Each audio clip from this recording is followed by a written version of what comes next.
Maybe, maybe not. Kyle Melinn, editor of MIRS News, is on the other end of our AT&T line right this very moment. Thanks for being available so early.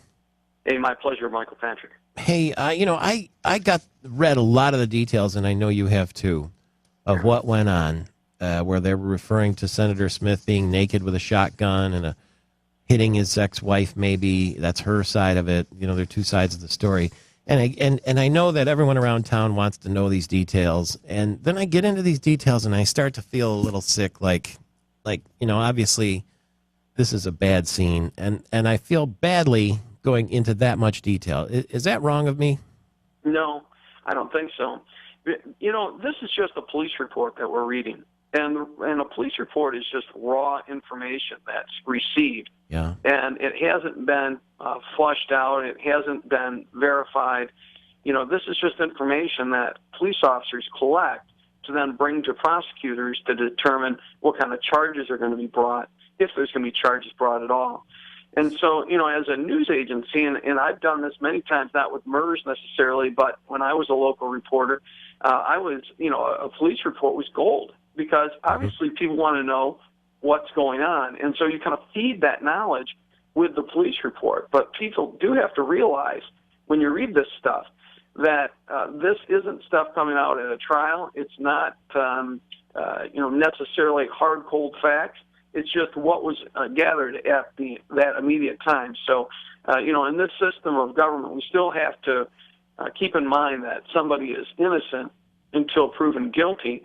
And in this case, obviously, I think Virgil Smith is going to hide away from the media and the spotlight and the public for a little bit until I think the shock and the interest in those immediate details kind of have a chance to not fade away, but not be so fresh. Sounds to me like he shot up her car, which is when she was not in it, which is a huge distinction when it comes to whatever he may be charged with. Absolutely. That's the big question that I think the police and the prosecutors have to figure out right now. Do we believe that Virgil Smith fired a gun at a car in which a person was in it, or did he just fire a gun at a car?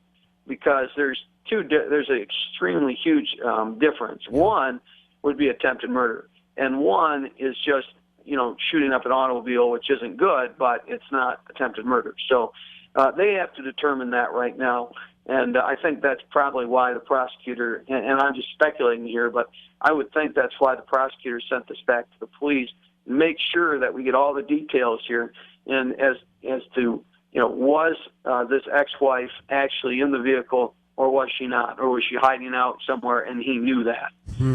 Because that's an enormous difference. Is there any reason to think that he would be removed from office or resign from office? The Constitution, as it relates to that, doesn't disqualify someone unless they have some type of felony that relates to the trust of the public. So you're talking like embezzlement of state funds or something like that. It doesn't say anything particular about, murder.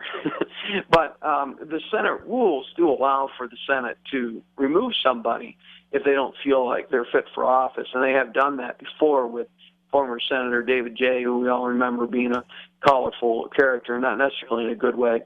And so he was removed. And so they would have to take that step. But I would imagine that they're going to wait a little bit.